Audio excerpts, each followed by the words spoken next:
Kamusta mga ka-ride? So today we are going to unbox FREECOM 4 Plus. It's a product by Cardo.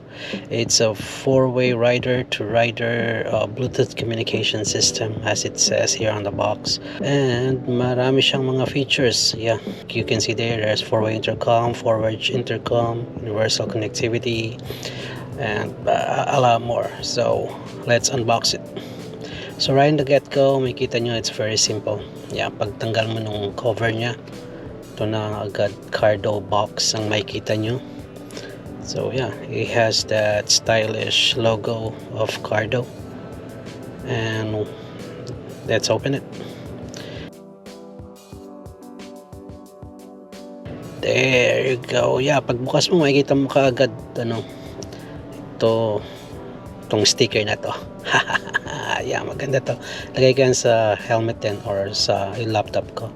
Tapos napakaganda, no? Maganda yung cover niya, nung box niya. Yan, meron siyang naka-motorcycle. And then, right at the get-go, you can see yung Cardo communicator. That's basically the headset, or that's basically the control unit. So everything is there. Hindi ko maisa-isa, no? So ngayon unboxing lang tayo, pero magagawa tayo ng review natin with this Cardo. Yeah, yan, tingnan nyo, medyo maganda siya talaga.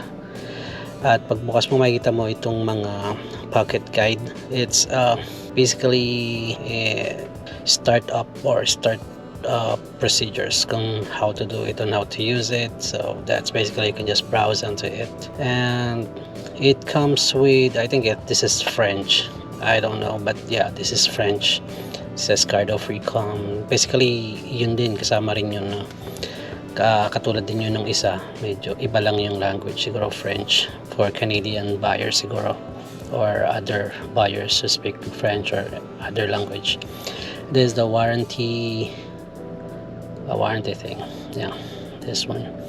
So that's not too important for me. Safety, compliance, and warranty. Ito yung Cardo FREECOM installation guide. So installation guide, yan written likod. Tapos tingnan natin to. Ito yung nasa loob niya eh.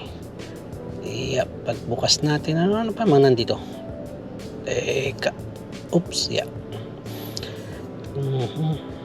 So yeah, andito pala yung mga headpieces niya. Yung cable. Ito yung cable niya. What are this? Dito yung mga headpiece, yung mga earpiece na ilalagay natin sa loob ng helmet. Yan, install natin yan. Tingnan natin. Yan, ito. Yeah, JBL, as you can see, JBL. So magandang quality, no? Pag JBL, maganda daw quality ng sound quality, or sound quality, maganda daw. So this one, these are some of the accessories that you can use, no, to attach yung earpiece sa loob ng, this is the mic. Yeah, this is the mic. That's the mic na ipuput natin sa loob ng helmet natin. This is another earpiece, or it's Velcro, I'm sorry. Velcro pala. Tapos itong mga to, yan, ito gagamitin mo kapag meron kang ibang klaseng helmet. Siguro pag modular, ginagamit nila ito for modular helmets. And prep pad, alcohol prep pad, at additional mga Velcro pa, mga fasteners na itong dalawang to. Yeah, fasteners yan. So what else we have here? This is the base. Dito natin kakabit yung ating Cardo system. Lalagay natin siya sa helmet, clip-ons, then that's it. This is the mic. This is the modular, for the modular helmets. Hindi natin yung magamit dun sa loob ng natin, ng helmet. These are for other types of helmets. Yeah. Then wala na. Ay, sorry. And what else? Meron pa ba? Meron pa ba sa loob? Wala na siguro. So yeah, yun yung Cardo FREECOM Plus. These are the unboxing. So maraming salamat sa pagsama sa akin sa unboxing na ito. And again, if you aren't subscribed yet, please consider subscribing and continue watching our videos. Ride safe always mga ka-rides. Peace.